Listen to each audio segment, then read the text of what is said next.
Hello नमस्ते सधैँ मैले नयाँ भिडियो लिएर उपस्थित भएको छ। आजको भिडियोमा भेपोरेसो लक्स PM40 लिएर आएको छु र यसमा चाहिँ खास प्रब्लम भनेको चाहिँ यो फायरिङ नहुने भएर चाहिँ कस्टमरले यो रिपेयरको लागि चाहिँ दिएको छ र आज हामी यो रिपेयर गर्न जाँदैछौँ। र खासमा यसमा प्रब्लम भनेको चाहिँ यो फायरिङ हुँदैन, यो 9.99 ओम्सको चाहिँ इरर आइरहेको छ। के को इरर रहेछ आज हामी यो भिडियोमा हेर्नेवाला छौँ, किनभने जब हामीले यो चाहिँ डिटेक्टेड हुन्छ यो चाहिँ ओम्स चाहिँ कम आउनुपर्छ, कम आयो भने मात्रै यो फायरिङ हुने हो।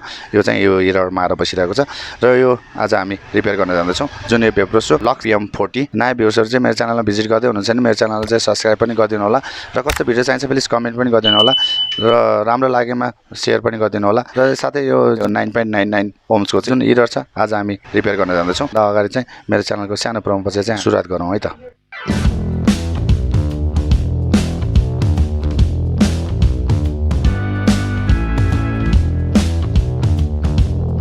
यो 9.99 ओम्सको नै इरर आएर छ, यो फायरिङ भएको छैन। अब यो हुनुको कारण चाहिँ यो समस्या चाहिँ म्याक्सिमम फर्स्ट हामीले चेक गर्नुपर्ने हुन्छ कोइल हो, र सेकेन्डमा चाहिँ यो पिनले राम्रोसित टच भएको छैन यसमा, त्यो पनि हामीले हेर्नुपर्ने हुन्छ।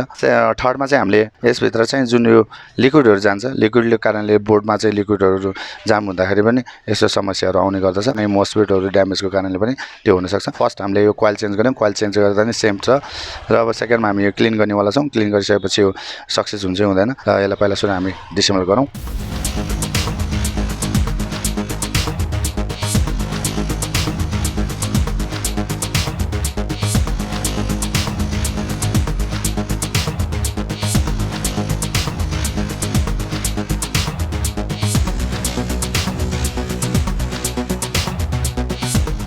यसलाई हामीले डिसेबल गऱ्यौँ, क्लिन गरौँ। यो पुरै खोल्नु पनि जरुरत छैन किनभने क्लिनै छ, भित्र लिक्विड त त्यति आएको छैन। अब हामीले मेन कुरो क्लिन गर्नु पर्यो, यो जुन पिन छ पिनलाई नै क्लिन गरौँ, किनभने पिनले टच नभए पनि हुनसक्छ। यसको लागि अलिअलि यसलाई मजाले क्लिन गरौँ।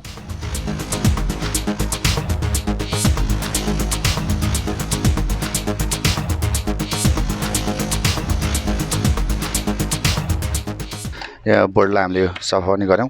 अब यसलाई हामी एकचोटि अन गरौँ। अन गरिसकेपछि यसलाई हामीले लगाउँ। 1.68 को ओम्सको चाहिँ लिएको छ। यो 9.99 ओम्समा चाहिँ अड्किँदाखेरि चाहिँ त्यो चाहिँ इरर भएको, त्यो ओम्स कम आउने बित्तिकै यो फायरिङ हुन्छ। अब हामी यसलाई सेकेन्ड पनि गरौँ।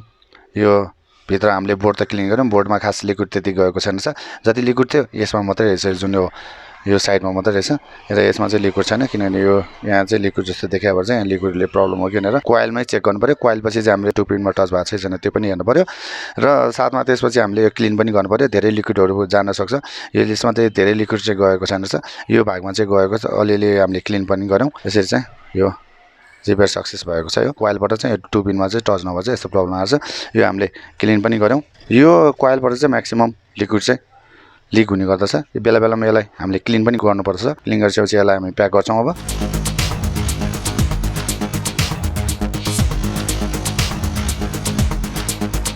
यो 9.91 को इररमा यो चाहिँ हामीले क्लिन गरिकन यसलाई चाहिँ हामीले सल्भ गरेको छौँ। यसलाई चाहिँ हामीले पहिला चेक गर्नु पर्यो कोइल पछि चाहिँ पिनमा कनेक्टेड छ छैन, त्यो नभएको खण्डमा चाहिँ हामीले बोर्डलाई क्लिन गरिकन हामीले यसलाई रिपेयर गर्न सक्छौँ भनेर चाहिँ मैले टी युजर पर्सनहरूको लागि चाहिँ मैले स्मल भिडियो चाहिँ लिएर आएको। मेरो भिडियो कस्तो लाग्छ प्लिज लाइक कमेन्ट र शेयर गरिदिनु होला। साथै नयाँ भ्युजहरु मेरो च्यानल भिजिट गर्दै हुनुहुन्छ भने मेरो च्यानल चाहिँ सब्स्क्राइब पनि गरिदिनु होला। कस्तो भिडियो हजुरलाई चाहिन्छ प्लिज कमेन्ट पनि गरिदिनु होला। त्यही अनुसारले म भिडियो लिएर आउने प्रयास गर्नेवाला छु। म चाहिँ जुन यो फायरिङ नहुने 99 ओम्स इररको चाहिँ प्रब्लम चाहिँ सो गर्नेलाई चाहिँ कसरी चाहिँ हामीले यसलाई चाहिँ सल्भ गर्न सक्छौँ भनेर चाहिँ मैले भिडियो लिएर आएको थिएँ। भन्दै अर्को भिडियोमा चाँडो भेट्ने बाचा गर्दै यो भिडियोबाट चाहिँ म बिदा लिन चाहन्छु।